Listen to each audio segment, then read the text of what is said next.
Dear students, in the present lecture, we are going to focus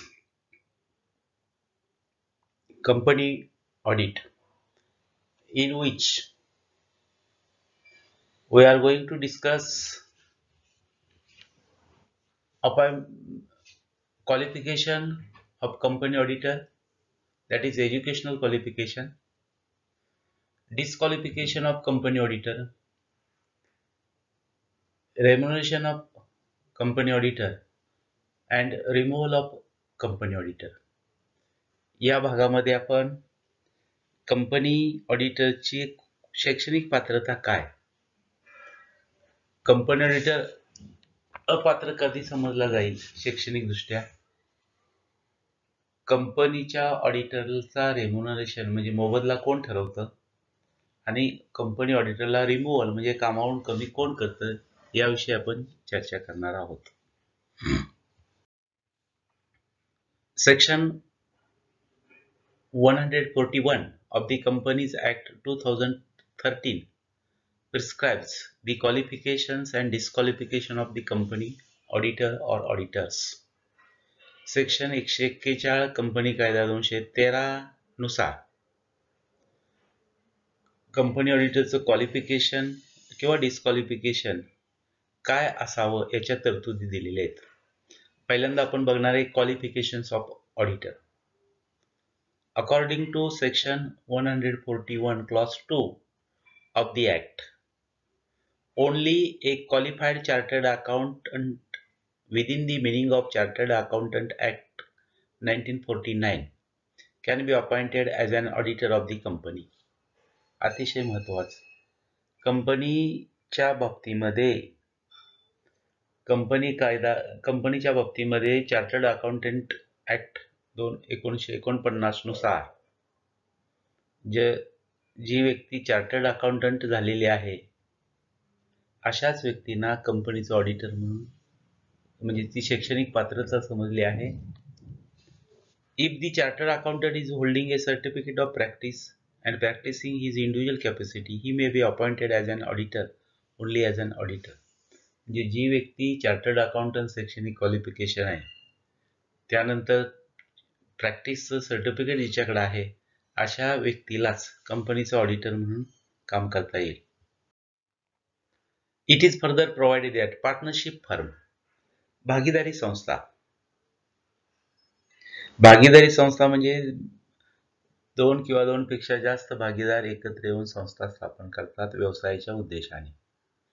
आता इथं भागीदारी संस्था म्हणजे कोणाची भागीदारी संस्था, जे भागीदार आहेत ते चार्टर्ड अकाउंटंट पाहिजेत. समजा 3 chartered accountant A B C, एक chartered accountant A, B chartered accountant C, आणि एक पार्टनरशिप फर्म तयार केली तर या पार्टनरशिप फर्मला देखील कंपनीचं ऑडिटर्स म्हणून काम करता येईल.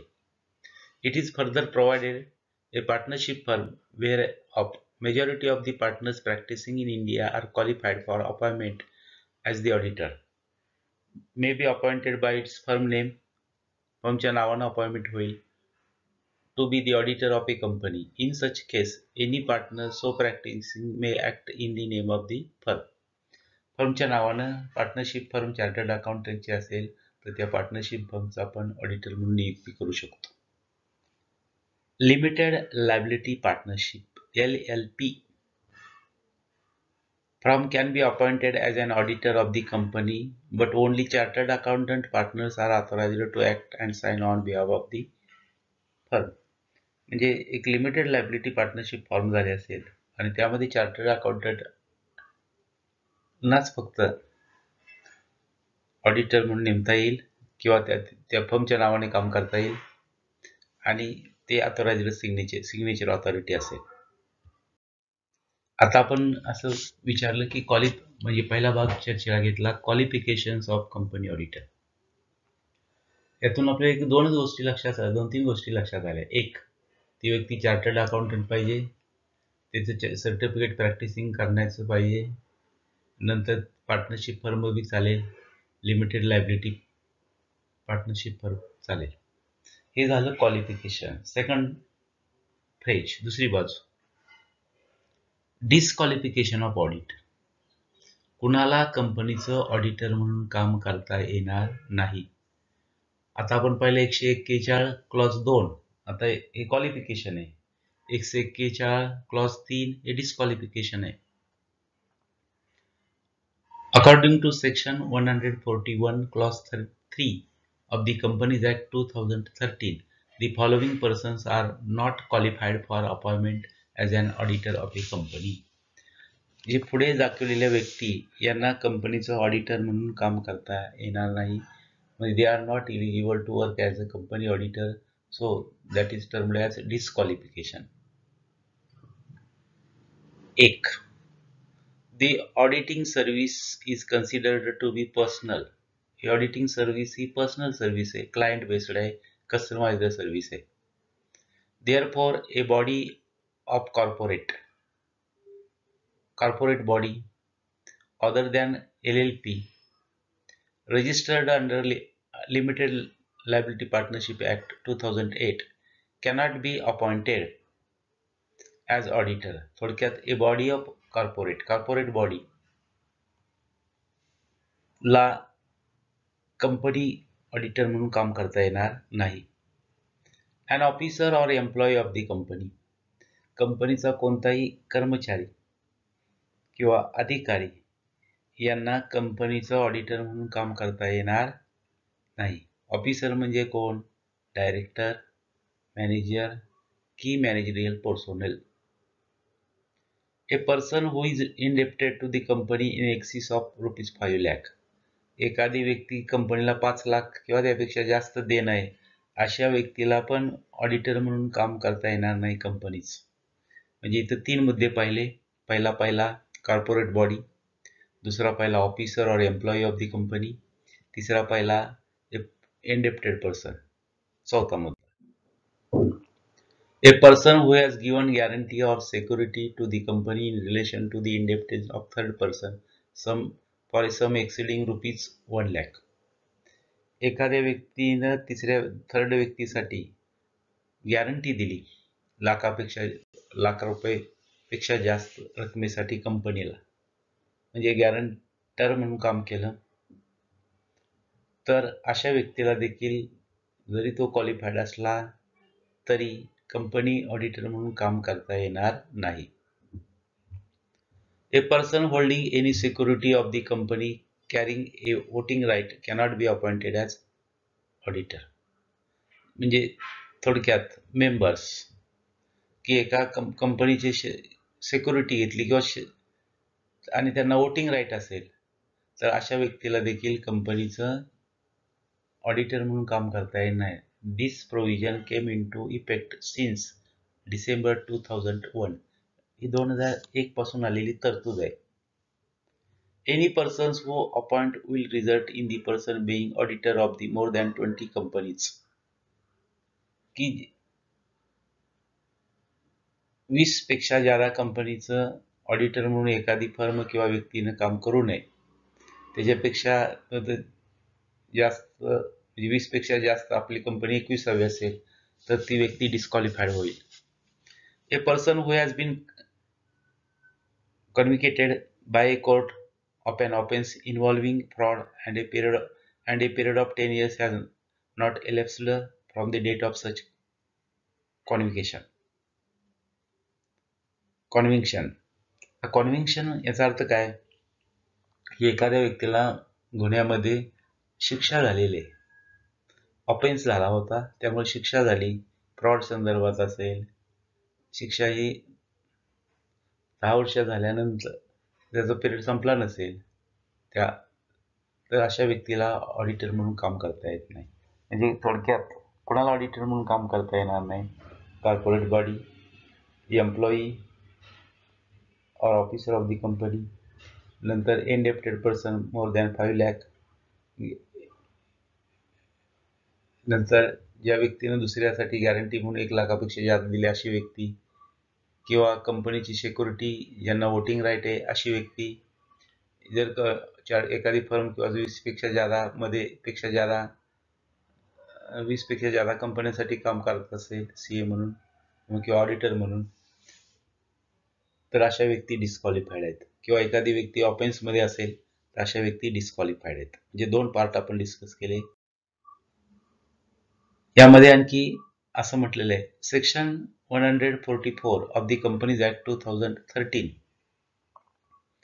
ऑल्सो प्रिस्क्राइब्स सर्टन सर्व्हिसेस, म्हणजे आणि कायदा कंपनी कायदा 2013 कलम 144 नुसार की पुढील प्रकारच्या त्या आपल्याकडे जी कंपनीसाठी जी व्यक्ती किंवा जी पार्टनरशिप ऑडिटर म्हणून काम करणार आहे त्यांनी पुढील बाबतीमध्ये नॉट टू बी रेंडर, पुढील बाबतीमध्ये असू नये असं उल्लेख आहे. Accounting and book keeping services, म्हणजे त्याच्या फर्म किंवा पार्टनर्स सीए अकाउंटिंगच आणि बुक कीपिंगचे सर्व्हिसेस देतात.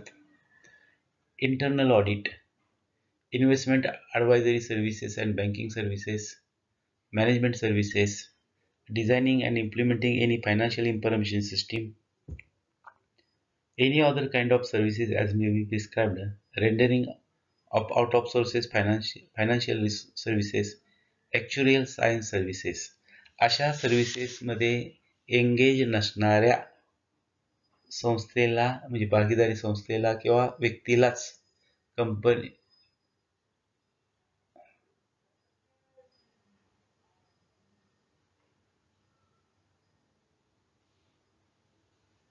आपल्याला सीए म्हणून काम करता येईल. फक्त त्याला कंडिशन आहे not to be rendered by the auditor without approval of the board of directors और द ऑडिट कमिटी. मात्र बोर्ड ऑफ डायरेक्टर्स आणि ऑडिट कमिटीची मान्यता आवश्यक असते. म्हणजे थोडक्यात हे ॲडिशनल पॉईंट आहेत. म्हणजे आपण 2 बाबी महत्त्वाच्या बघितल्या. एक, कंपनी ऑडिटरचं क्वालिफिकेशन काय, यामध्ये 3 बाबी बघितल्या. कंपनीचं ऑडिटरचं डिस्क्वालिफिकेशन काय, यामध्ये 7 बाबी बघितल्या. 8वी बाब एवढी महत्त्वाची नाही. आता प्रश्न येऊ शकतो, first who will appoint first auditor. मग जसं आपण मागच्या पिरियडला पाहिलं तसं आता क्वालिफिकेशन मध्ये पण what is the qualification of chartered accountant असा प्रश्न येऊ शकतो. Sorry, what is the qualification of company auditor. इथे प्रश्न येऊ शकतो chartered accountant, master of commerce, master of science, master of computer application. त्यातलं उत्तर बरोबर आहे चार्टर्ड अकाउंटंट सीए. डिस्क्वालिफिकेशन कोण असू शकतो, which of the following is disqualified for appointment of auditor of A company असा प्रश्न येऊ शकतो. त्यामध्ये येऊ शकतं सीए. आणखी काय क्वालिफिकेशन, त्यातलं आपलं उत्तर बरोबर शोधावं लागेल. आता तिसरा भाग आपण घेतोय. क्वालिफिकेशन झालं, डिस्क्वालिफिकेशन. रिमूव्हल ऑफ ऑडिटर, ऑडिटरला कामावरून कोण कमी करू शकेल. The Company Act ensures that independence of the auditor is safeguarded always. Company कायद्याने सांगितले की ऑडिटर हा इंडिपेंडन्स आहे. आता रिमूव्हल ऑफ ऑडिटर किंवा auditors before the expiry of term, म्हणजे मुदत संपण्याच्या अगोदर ऑडिटरला कामावरून कमी करायचं, म्हणजे त्याची म्हणजे त्याचं कंपनी म्हणून ऑडिटर म्हणून त्याला काम करता येणार नाही. An auditor appointed under Section 139 can be removed from office before the expiry of the term by a special resolution of the company after obtaining the prior approval of the central government on this behalf. की कंपनीच्या ऑडिटरला मुदतीपूर्वी कामावरून कमी करायचं असेल तर कंपनीने special resolution pass केला पाहिजे आणि सेंट्रल गव्हर्नमेंटची त्याला परवानगी घेतली पाहिजे. तेव्हाच त्या म्हणजे अशा ठिकाणी त्या ऑडिटरला कामावरून कमी करता येईल. Application can be made to central government for removal in form ADT2 with the fees provided for the purpose within 30 days of the resolution passed by the Board of Director. Board of Directorनी ठराव केल्यानंतर, special ठराव केल्यानंतर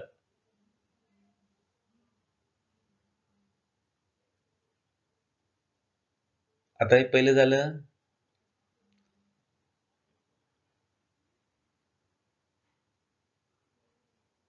special resolution. आता काय यामध्ये की जर board ऑफनी resolution pass केला, बोर्ड ऑफ डायरेक्टर्स, आणि ATD2 फॉर्ममध्ये फी आणि ते प्रस्ताव पाठवला, तर applications can be made to the central government for removal in form of AD2 with the fees provided for the within 30 days of the resolution passed by the board of directors. Board of डायरेक्टरनी special म्हणजे resolution pass केल्यानंतर 30 दिवसाच्या आत ते कंपनीला त्या विशिष्ट नमुन्यामध्ये ADT2 फॉर्ममध्ये माहिती देऊन फी देऊन मगच त्या ऑडिटरला कामावून कमी करता येईल. After the receipt of approval of the central government, the general meeting shall be held within 60 days of the approval. केंद्र सरकारनं परवानगी दिली की त्यानंतर 2 महिन्याच्या आत किंवा 60 दिवसात जनरल मीटिंग झाली पाहिजे आणि त्यामध्ये त्या जनरल मीटिंगमध्ये मान्यता घेतली पाहिजे त्या ऑडिटरला कामावून कमी करण्यासंबंधी. Special resolution is required to be pass in general meeting for removal of the auditor. इथे सुद्धा स्पेशल रिझोल्युशन पास करण्याची गरज आहे. It is important to note that the removal of auditor before the expiry of the term, the auditor concerned shall be given reasonable opportunity to be heard in the general meeting rule of natural justice. एखाद्या ऑडिटरला कामावून कमी करण्यासाठी त्याचं म्हणणं काय आहे ते annual general मीटिंगमध्ये ऐकून घेतलं पाहिजे, कारण हा नॅचरल जस्टिसचा भाग आहे. It should be noted that even for reappointment of a retiring auditor is not automatic. The passing of resolution in annual general meeting for is essential. आता removal of auditor from work हा भाग आपण discuss करतो. त्यामध्ये पहिल्यांदा असं म्हटलं की एखाद्या ऑडिटरला मुदतीपूर्व कामावरून कमी करायचं असेल तर स्पेशल ठराव करावा लागतो, त्याला केंद्र सरकारची मंजुरी घ्यावी लागते. जी बोर्ड ऑफ डायरेक्टरनी स्पेशल ठराव केला आहे तो ठराव आणि ADT2 फॉर्म आणि फी एकत्रित केंद्र सरकारला पाठवली पाहिजे. केंद्र सरकारला पाठवल्यानंतर केंद्र सरकारची मान्यता आल्यानंतर 60 दिवसाच्या आत जनरल मीटिंगमध्ये त्याला मान्यता घेतली पाहिजे. त्यासाठी स्पेशल रिझोल्युशन, जनरल मीटिंग म्हणजे मेंबरच्या मीटिंग, स्पेशल रिझोल्युशन पास केला पाहिजे आणि त्या जनरल मीटिंगमध्ये ऑडिटरला कामावून कमी करत आहोत त्याबद्दल ऑडिटरचं काही हिअरिंग किंवा त्याची बाजू ऐकून घेण्याची त्यांना संधी दिली पाहिजे.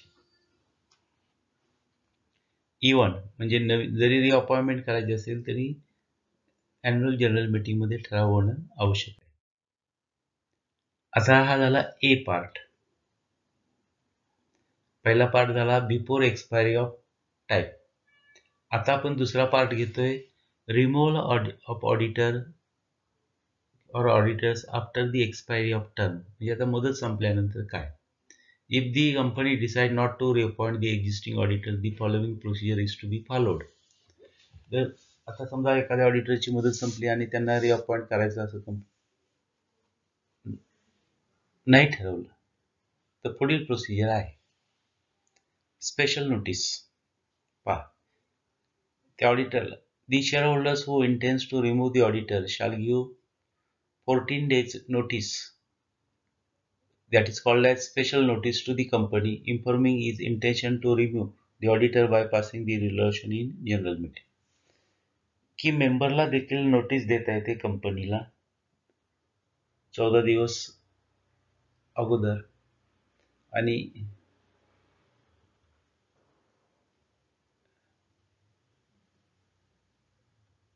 ज्या ऑडिटरला रिमूव्ह करणार त्यांना आपण नोटीस देऊ शकतो. पण ज्या मेंबरनी ही मागणी केली तर त्यासाठी स्पेशल ठराव करण्याची गरज आहे. Communication to the retiring auditor. The company on receipt of such notice should send a copy of the retiring auditor. एखाद्या मेंबरला किंवा काही मेंबरला असं वाटलं की ऑडिटरना आता एक्झिस्टिंग ऑडिटरना कामावून कमी करायचं तर त्यांनी कंपनीला नोटीस दिली पाहिजे. त्या नोटीसमध्ये का कमी करायचे याचं रिझनिंग पाहिजे. जी नोटीस दिली त्याची कॉपी कंपनीनं ऑडिटरला दिली पाहिजे, ज्यांना कमी करायचंय त्यांना. रिप्रेझेंटेशन बाय रिटायरिंग ऑडिटर म्हणजे पहिला पॉईंट आहे स्पेशल नोटीस, दुसरा पॉईंट आहे communication to the retiring auditor आणि तिसरा पॉईंट आहे representation by retiring auditor. The retiring auditor can made a return represent not exceeding a reasonable length, की मग रिटायरिंगने आपली बाजू सांगितली पाहिजे. Regarding the proposed removal he may also request the company to circulate his representation to the members, की आपली बाजू बरोबर कशी आहे हे ऑडिटर देखील सांगू शकतो, त्याची रिटर्न माहिती देऊ शकतो आणि ऑडिटर रिक्वेस्ट करू शकतो की हे सर्व मेंबरला पाठवा कंपनीला. The company is required to send the representative to the shareholders only if the representation is made by the auditor within a reasonable time. कंपनीला ते योग्य वाटलं तर ती कंपनी मेंबरला पाठवेल, फक्त रिप्रेझेंटेशन हे रिजनेबल टाइम मध्ये केलं पाहिजे. Representation to be read if the representation is not circulated to the shareholders, the auditor may require that his representation be read out in the general meeting. समजा ऑडिटरची representation circulate केलं नाही, return presentation circulate केलं नाही, तर ऑडिटरला ते representation annual general meeting मध्ये वाचवण्यासाठी त्यांना संधी देण्याची गरज आहे. Right to attend the meeting. The auditor who is proposed to be removed has an inherent right to attend the general meeting. ज्या ऑडिटरला आता आपण कमी करणार आहोत त्यांना ज्या मीटिंगमध्ये अॅन्युअल जनरल मीटिंग ती मीटिंग अटेंड करण्याचा अधिकार आहे. He can also make oral statement at the meeting as to his proposed removal, किंवा त्याला आपली बाजू तिथे मांडता येईल. Not to abuse the right. The above privileges are extended to the auditor to protect his independence and prevent his unjust removal. एखाद्या ऑडिटरला मुदतीपूर्व काढायचं असेल तर त्यासाठी आपण ही प्रोसिजर पाहिली आणि या प्रोसिजरमध्ये जास्त इंडिपेंडन्स महत्वाचं आहे. ऑडिटरला आपण संधी देणं महत्वाचं आहे, त्याची बाजू ऐकून घेणं महत्वाचं आहे, त्याला प्रेझेंटेशन करून देणं, त्याला मीटिंगला हजर उपस्थित राहणे किंवा नॅचरल जस्टिस मिळेल यासाठी देखील त्याची बाजू ऐकून घेणे जास्त गरजेचं आहे. म्हणजे आता आपण 3 मुद्दे इथं चर्चेला घेतले. पहिला घेतलं क्वालिफिकेशन, नंतर घेतलं डिस्क्वालिफिकेशन, नंतर घेतलं रिमूव्हल आणि आता रेम्युनरेशन ऑफ ऑडिटर. ऑडिटर कंपनीचा ऑडिट करतो, त्याचा मोबदला कोण ठरवतं हे आपण आता डिस्कस करणार आहे. The person or persons who appoint the audit fix his remuneration. सोपा, हे पहिलं वाक्य अतिशय महत्वाचं आणि सोपं आहे. जे नियुक्त करतील तेच मोबदला ठरवतील. ऑडिटरला जे नियुक्त करतील तेच मोबदला ठरवतील. समजा केंद्र सरकारनं म्हणजे जे नियुक्त करतील तेच त्यांचा मोबदला ठरवतील. म्हणजे the person or persons who appoint the auditor fix his remuneration. जे अपॉइंट करतील तेच रेम्युनरेशन. आता एक दिले पा 1, 2, 3. Number 1, when an auditor is appointed by the board of directors. जर ऑडिटरची नियुक्ती बोर्ड ऑफ डायरेक्टर्सने केली असेल, जनरली फर्स्ट ऑडिटरची करतात, किंवा कॅज्युअल वेकन्सीची करतात. तर जर का कॅज्युअल वेकन्सीच्या ऑडिटरची नियुक्ती बोर्ड ऑफ डायरेक्टरनी केली असेल, बोर्ड ऑफ डायरेक्टर्सनी केली असेल किंवा केंद्र सरकारने केली असेल, जर का फर्स्ट ऑडिटरची नियुक्ती बोर्ड ऑफ डायरेक्टर्सनी केली असेल तर त्याचा मोबदला ठरवण्याचा अधिकार, किती रेम्युनरेशन द्यायचा, हे बोर्ड ऑफ डायरेक्टरला आहे. समजा कॅज्युअल वेकन्सीमुळे ऑडिटरची जागा भरली असेल तर त्यांना मोबदला बोर्ड ऑफ डायरेक्टरनी भरली असेल तर बोर्ड ऑफ डायरेक्टरनी त्याच्या कार्याचा मोबदला म्हणजे किती रक्कम द्यावी काम ते ठरवण्याचा अधिकार आहे. मराठीमध्ये रेम्युनरेशन म्हणजे मेहनताना, म्हणजे मेहनतीचं श्रमाचं मूल्य. When auditor is appointed by central government, the central government fixes the remuneration. जर का सेंट्रल गव्हर्नमेंटने ऑडिटर अपॉइंट केला असेल तर त्याचं रेम्युनरेशन कोण फिक्स करेल? Central government. म्हणजे थोडक्यात बोर्ड ऑफ डायरेक्टर्सने ऑडिटर अपॉइंट केला असेल तर त्याचा मोबदला बोर्ड ऑफ डायरेक्टर्स ठरवेल. केंद्र सरकारनं ऑडिटरची नियुक्ती कंपनी ऑडिटरची केली असेल तर त्याचा रेम्युनरेशन केंद्र सरकार ठरवेल. Shareholders who also fix the remuneration of auditor or firm of auditor in the following circumstances. Shareholders सुद्धा ऑडिटरची रेम्युनरेशन ठरवू शकतात पुढील सिच्युएशन मध्ये. When the auditor is appointed in general annual meeting. General annual meeting मध्ये ऑडिटरची appointment केली असेल तर त्याचा रेम्युनरेशन मेंबर्सला ठरवण्याचा अधिकार आहे. When the auditor is appointed by Comptroller and Auditor General, that is CAG of India, the remuneration may be fixed either at the annual general meeting or at any general meeting. म्हणजे हे government कंपनीच्या बाबतीमध्ये आहे. Government कंपनीमध्ये ऑडिटरची नियुक्ती केली जाते controller and auditor general of India मार्फत. तर त्याचा रेम्युनरेशन फिक्स करताना तो ॲन्युअल जनरल मीटिंगमध्ये किंवा कोणत्या जनरल मीटिंगमध्ये फिक्स केला पाहिजे. In case of auditor or firm of auditors is appointed by Comptroller and Auditor General of India for government company, the remuneration shall be fixed by shareholders in the general meeting. तेच वाक्य आपण extend करून इथे लिहिलं. म्हणजे थोडक्यात त्याचा remuneration कोण ठरवेल? मेंबर्स जनरल मीटिंग मध्ये. In case of a retiring auditor, in case of a retiring auditor who is reappointed as an auditor in the general meeting, the amount fixed up for previous year is considered for the current year unless a resolution is refixed is remuneration. की ऑडिटरची आपण पाहिलं की government company सोडून इतर कंपन्यांमध्ये 5 वर्षासाठी नियुक्ती केली जाते. गव्हर्नमेंट कंपनीमध्ये 1 वर्षासाठी केली जाते. त्याचा रेम्युनरेशन प्रत्येक वर्षी तो ठराव, जरी 5 वर्षासाठी तरी ठराव घ्यावा लागतो. म्हणजे एखादा ऑडिटर रिटायर होत असेल म्हणजे त्याची मुदत संपत असेल किंवा एखाद्या ऑडिटरला रिअपॉइंटमेंट करायचं असेल तर त्याच्यासाठी जनरल मीटिंगमध्ये तो ठराव घेतला पाहिजे. A sum paid by the company to meet the expenses of auditor will be included in the word remuneration. ऑडिटरच्या संबंधात आणखी काही खर्च केले असतील कंपनीने तर ते ऑडिटर रेम्युनरेशन क्लॉज खाली येतात. In addition to the remuneration for audit, an auditor may receive separate remuneration for rendering consultancy services and for attending to cases pertaining to income tax. Such fee do not require the approval of the general meeting. म्हणजे additional services auditor देत असेल audit शिवाय तर त्याचा remuneration हा त्यांना दिला पाहिजे आणि यासाठी काय ठरावाची जनरल मीटिंगमध्ये गरज नाही. म्हणजे थोडक्यात आपण असं शिकलो की ऑडिटरची नियुक्ती बोर्ड ऑफ डायरेक्टर्सने केली असेल तर त्याचा रेम्युनरेशन बोर्ड ऑफ डायरेक्टर्स ठरवते.